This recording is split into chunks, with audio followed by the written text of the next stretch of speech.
No ano de 2025, o mundo inverteu seu eixo. O forte tornou-se fraco, e aquele que era subestimado ergueu-se em grandeza. Você acreditaria se eu dissesse que uma única decisão, um único ato de soberania, poderia alterar para sempre o destino das nações? Você acreditaria que nesse novo mundo, o Brasil não era apenas um participante, mas o próprio detentor do destino global? Esta não é uma história de ficção. É o registro de como o gigante, por tanto tempo adormecido, finalmente despertou. À tarde de uma primavera londrina hesitante, em 2025, encontrava o professor David Thompson entrincheirado em seu pequeno escritório na London School of Economics. O inverno parecia relutar em partir, deixando um ar gélido que se infiltrava pelas frestas das janelas vitorianas. Dentro da sala, mergulhada numa penumbra acadêmica, apenas a luz azulada e fria do monitor de seu computador iluminava as pilhas de livros e relatórios. Na tela, um emaranhado de linhas coloridas representava a ascensão e queda do que ele chamava de índice de confiança real, uma métrica que desenvolvera ao longo de uma década. Era um gráfico que quantificava o intangível, a confiança. Ele não media promessas, mas sim a percepção global da capacidade de uma nação em prover o que o mundo realmente necessita: energia, alimento e estabilidade.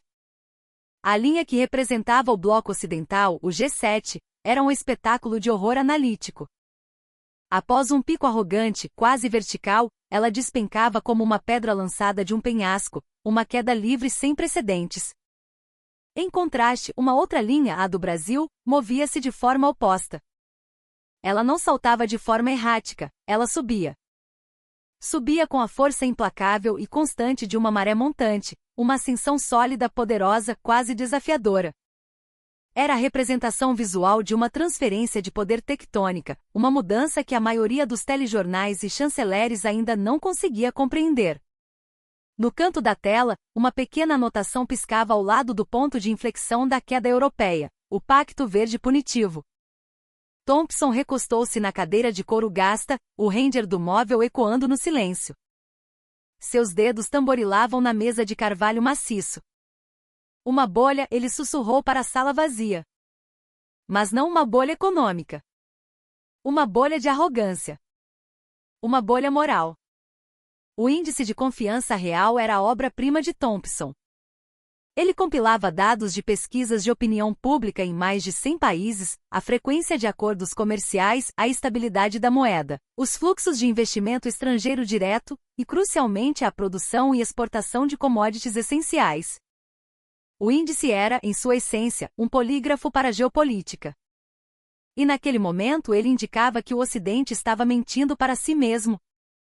Normalmente, as linhas do gráfico se moviam com a lentidão de uma geleira. A imagem de uma nação não se constrói da noite para o dia, a confiança é o trabalho de gerações. Mas a linha do G7 desafiava essa lógica. Parecia que alguém a havia inflado artificialmente com ar quente de retórica e ideologia, até que a realidade, afiada e pontiaguda, finalmente a perfurou. O professor moveu o cursor do mouse sobre o início da subida vertiginosa do Brasil. Um pequeno pop-up apareceu, Declaração de Soberania de Brasília. Foi então que a peça final do quebra-cabeça se encaixou. Aquele gráfico bizarro não era sobre economia abstrata. Era a história de duas visões de mundo em rota de colisão. De um lado, um Ocidente envelhecido, que acreditava poder ditar as regras do planeta com base em sua autoproclamada superioridade moral. Do outro, um gigante tropical, pragmático e ciente de sua força real, a capacidade de alimentar e energizar o mundo. O Brasil, o celeiro do mundo, a potência de energia verde. Thompson suspirou, abrindo outro gráfico que isolava apenas a performance brasileira. Após décadas de um movimento lateral, de promessas não cumpridas, a partir de 2020 a linha começou a inclinar-se para cima. Sem saltos espetaculares, sem alarde. Apenas uma ascensão silenciosa e constante, como uma grande árvore fincando raízes profundas antes de crescer para o céu.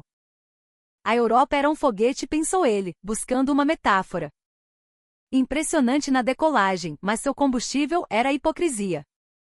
E ele acabou. O Brasil, por outro lado, não era um foguete. Era a própria terra.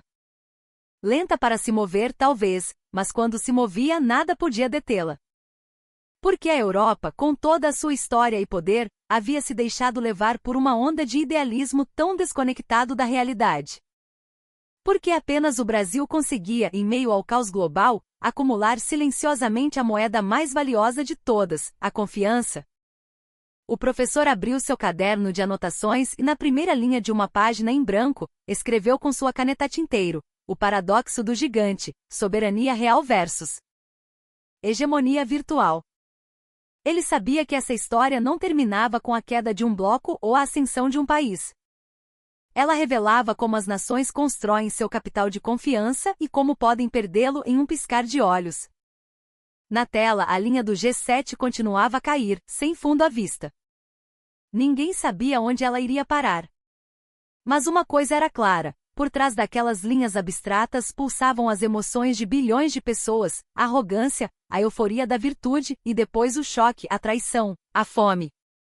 E do outro lado, um silencioso senso de propósito, de aprendizado e de uma esperança finalmente justificada. A pergunta que o professor se fazia ecoava para o mundo inteiro: como o Ocidente pôde errar tão catastroficamente? Para responder, era preciso voltar no tempo para o epicentro daquela bolha de arrogância, para a faísca que iniciou o incêndio. A história nos leva ao coração da Europa, a Bruxelas, no início da primavera de 2025. O ar dentro do Parlamento Europeu estava elétrico, carregado de uma certeza histórica. Não era uma posse presidencial, mas algo ainda maior, a celebração de um consenso. Líderes do G7, com sorrisos ensaiados e discursos polidos, anunciavam ao mundo o Pacto Verde Punitivo. Nas ruas do lado de fora, milhares de jovens ativistas aplaudiam em êxtase, suas bandeiras e cartazes coloridos dançando ao vento frio. A cobertura da mídia era unânime: um dia histórico para o planeta, o Ocidente lidera pelo exemplo uma nova era de responsabilidade. Por que tanto fervor?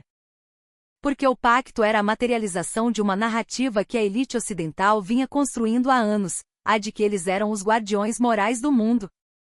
O plano, anunciado com pompa e circunstância, impunha sanções comerciais e boicotes a qualquer nação que não cumprisse suas metas ambientais, metas estas definidas unilateralmente por eles mesmos. E o alvo principal, embora não nomeado diretamente no início, era claro para todos: o Brasil, a superpotência agrícola. O discurso do presidente da Comissão Europeia foi a apoteose daquela euforia. Não podemos mais tolerar que o futuro do nosso planeta seja refém de nações que colocam o lucro acima da vida, ele bradou, e a multidão respondeu com uma ovação ensurdecedora. Chegou a hora de usar nosso poder econômico para o bem. Aqueles que não estiverem conosco estarão contra o futuro. Cada palavra era um golpe de cinzel na construção de sua própria imagem heroica. Eram os salvadores. Eram os justos.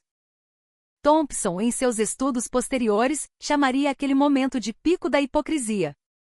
Era um fenômeno que ia além da política. As pessoas precisavam acreditar naquela história. Em um mundo de incertezas, a ideia de que seu lado era inquestionavelmente o lado do bem era um bálsamo poderoso. Nos cafés de Berlim, estudantes celebravam o que viam como uma vitória da ética sobre o capital. Em Paris, intelectuais escreviam editoriais inflamados sobre a coragem europeia. Ninguém questionava os detalhes. Ninguém perguntava de onde viria a comida para substituir a produção brasileira, ou como as indústrias funcionariam sem os minerais e a energia limpa que o Brasil fornecia.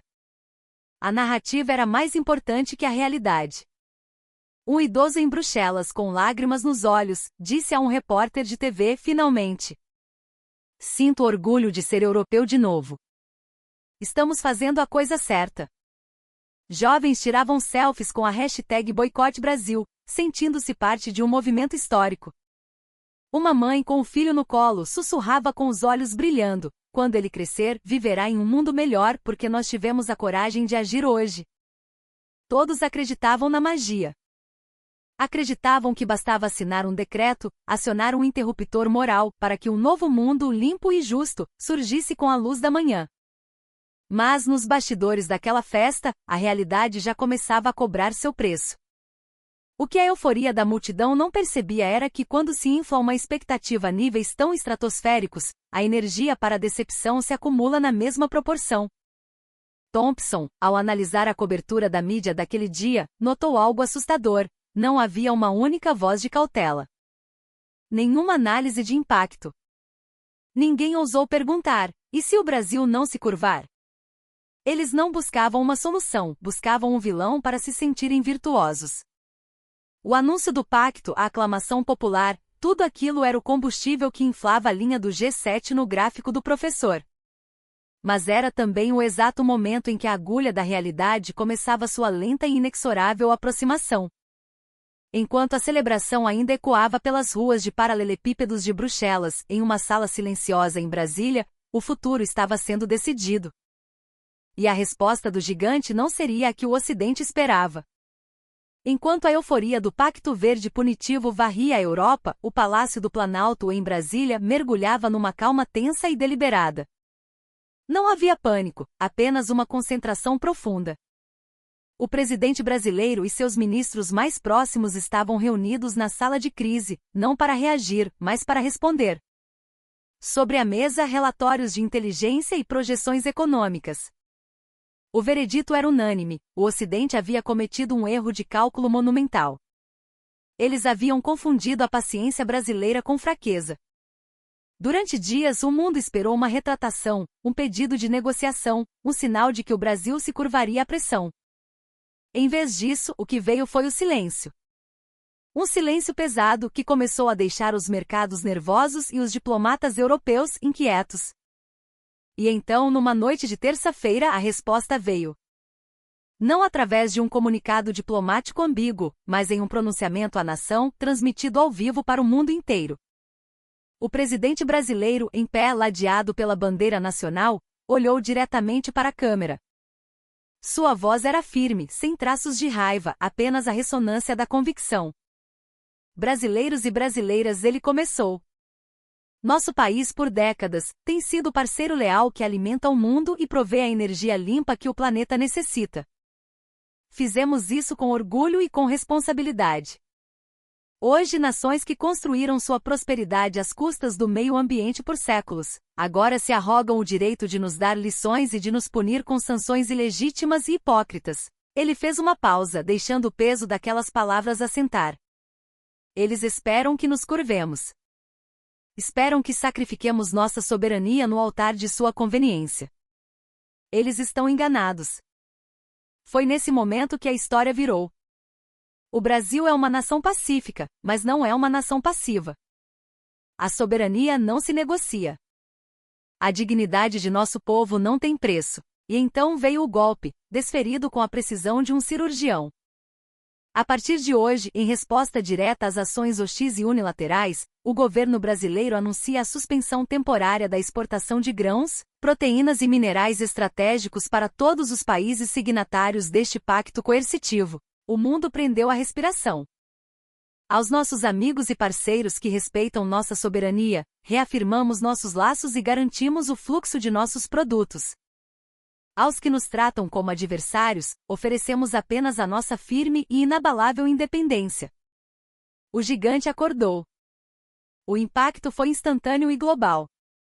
Nas bolsas de valores de Chicago a Frankfurt, os preços das commodities de alimentos dispararam em questão de minutos.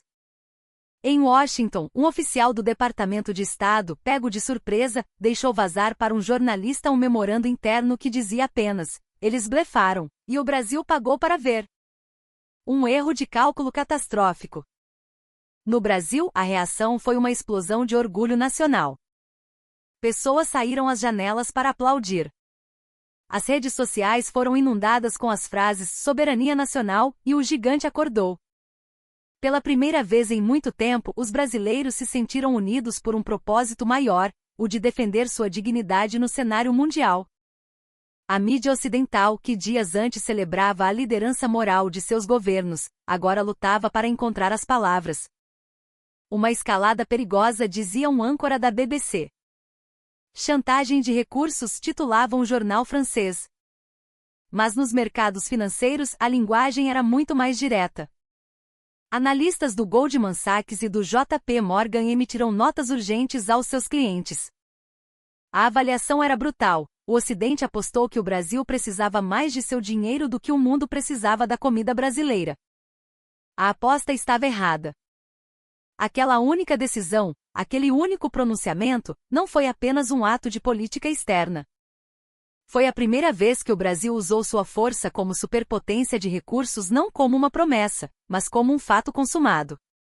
A engrenagem da história, que por tanto tempo pareceu girar apenas em favor do norte global, havia acabado de se mover, com um rangido alto e definitivo, em uma nova direção. O contragolpe brasileiro não foi uma onda, foi um tsunami. A realidade, por tanto tempo ignorada pela retórica ocidental, chegou sem pedir licença. A primeira vítima foi o supermercado. Em menos de 2 semanas, as prateleiras das seções de carnes, aves e produtos à base de soja em cidades como Paris, Roma e Berlim começaram a ficar visivelmente mais vazias. O preço do pouco que restava subiu exponencialmente. Uma dona de casa em Munique, entrevistada pela Deutsche Welle, olhava desolada para o preço de 1 quilo de frango, agora 40% mais caro. Semana passada, eles nos disseram na TV que estávamos salvando o planeta. Hoje eu não sei se consigo comprar o jantar para meus filhos. O que aconteceu? A crise alimentar foi apenas o começo. A indústria alemã, o motor da Europa, começou a engasgar. Fábricas de automóveis e de equipamentos pesados dependiam de minerais estratégicos brasileiros para componentes de alta tecnologia. Empresas de energia, que haviam investido pesado em biocombustíveis, viram sua principal fonte de matéria-prima, o etanol de cana brasileiro, desaparecer do mercado. Linhas de produção pararam. Demissões em massa que antes eram um medo distante, tornaram-se uma realidade iminente. A inflação, que já era uma preocupação, explodiu. A combinação de alimentos caros e energia escassa criou uma tempestade perfeita. Os protestos que antes eram de jovens ativistas celebrando o Pacto Verde, agora eram de caminhoneiros bloqueando estradas, agricultores enfurecidos e trabalhadores exigindo respostas de seus governos. As mesmas multidões que aplaudiram a sanção ao Brasil agora gritavam contra a alta do custo de vida. A hipocrisia havia apresentado sua conta. Enquanto o Ocidente mergulhava no caos auto-infligido, o Brasil florescia. O mundo, desesperado por estabilidade e recursos, voltou seus olhos para o gigante sul-americano. O capital internacional, fugindo da instabilidade política e econômica da Europa e da América do Norte, encontrou um porto seguro no Brasil. A Bolsa de Valores de São Paulo, a B3, quebrou recordes sucessivos. O real, antes visto com desconfiança, tornou-se uma das moedas mais fortes do mundo, valorizando-se drasticamente em relação ao dólar e ao euro. O agronegócio brasileiro, longe de ser o vilão retratado pela mídia europeia, tornou-se o herói global. Imagens de satélite mostravam uma colheita recorde, gerenciada com tecnologia de ponta, drones, inteligência artificial e agricultura de precisão. O mantra, o agro é tech, o agro é pop, o agro é tudo, deixou de ser um slogan doméstico e passou a ser uma verdade reconhecida internacionalmente. O Brasil não apenas alimentava sua população, mas também fechava novos e lucrativos acordos comerciais com nações da Ásia, África e Oriente Médio, que se apressaram em preencher o vácuo deixado pelo G7. O país não era mais apenas o celeiro do mundo, era o fiador da segurança alimentar global. De volta a Londres, o professor Thompson observava seu gráfico com uma mistura de fascínio e pavor.